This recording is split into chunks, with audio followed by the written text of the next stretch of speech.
সূরা আসরের 3 নং আয়াত হচ্ছে ইল্লাল্লাযীনা আমানু ওয়া আমিলুস সালিহাতি ওয়া তাওয়াসাউ বিল হক ওয়া তাওয়াসাউ বিস সাবর। আলোচ্য আয়াতের অর্থ হলো, তবে তারা নয় যারা ঈমান এনেছে, সৎকর্ম করেছে এবং পরস্পরকে সত্যের উপদেশ দিয়েছে, অপরস্পরকে ধৈর্যের উপদেশ দিয়েছে। আলোচ্য আয়াতের সংক্ষিপ্ত তাফসীর হলো, এই আয়াতে আল্লাহ তাআলা সেই সকল সৌভাগ্যবান মানুষের পরিচয় তুলে ধরেছেন যারা সাধারণ মানুষের মতো ক্ষতিগ্রস্ত নয়। তাদের 4টি বৈশিষ্ট্য রয়েছে: 1. বিশুদ্ধ ঈমান, 2. সৎকর্ম, 3. সত্যের দিকে আহ্বান ও উপদেশ, 4. ধৈর্যের উপদেশ। যেই ব্যক্তি নিজের ঈমান ও আমলকে শুদ্ধ রাখার পাশাপাশি অন্যদেরকে সত্য ও ধৈর্যের পথে আহ্বান করে, সে দুনিয়া ও আখিরাতে সফলতা লাভ করে।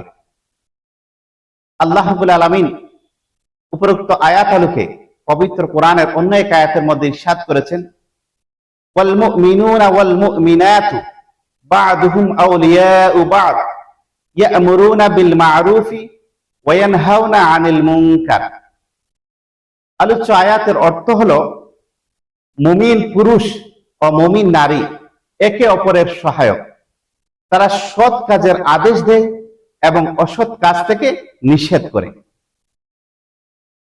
এই মর্মে আলোচ্য আয়াত আলোকে প্রিয় নবী সাল্লাল্লাহু আলাইহি ওয়াসাল্লাম এক হাদিসের মধ্যে ইরশাদ করেছেন, আদ-দীনুন নাসিহাতু। আলোচ্য হাদিসের অর্থ হলো, দিন হলো কল্যাণকামিতা, দিন হলো কল্যাণকামিতা। আলোচ্য আয়াতের অর্থাৎ সূরা আসরের 3য় আয়াতের অনেকগুলি শিক্ষা এবং করণীয় রয়েছে। তার মধ্যে থেকে উল্লেখযোগ্য কিছু শিক্ষা এবং করণীয় হচ্ছে এই: 1.